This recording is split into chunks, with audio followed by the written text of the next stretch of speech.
This will truly be the golden age of America. That's what we have to have.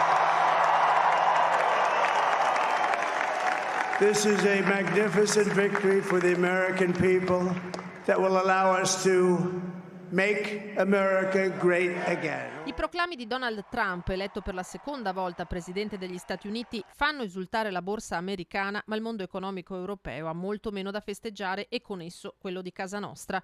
Nord-Est e Veneto intravedono nuovamente all'orizzonte le politiche di chiusura già imposte da Trump nel primo mandato e in un panorama internazionale ulteriormente complicato da allora, visti i conflitti in corso, nuovi vincoli e nuove tassazioni rischiano di pesare doppio. Siamo preoccupati dal fatto che gli Stati Uniti, sono il terzo partner commerciale dell'Italia, possono avere in Trump, come nel precedente mandato, un presidente che impone dazi e barriere doganali. Questo sicuramente non farà bene alla nostra economia e all'economia dell'Europa. Contromisure è difficile prenderne perché abbiamo una grande potenza che consuma, quindi noi siamo piccoli rispetto a loro.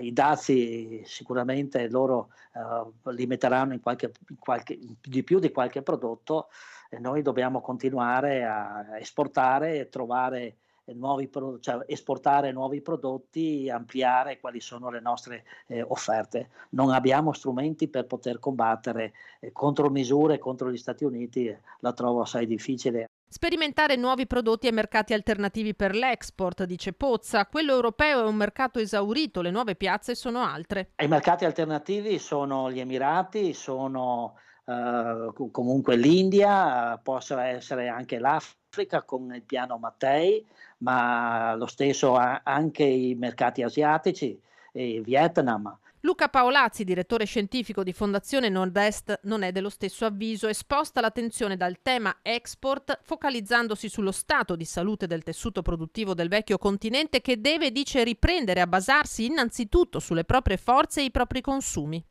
Occorre una politica europea che stimoli la domanda interna.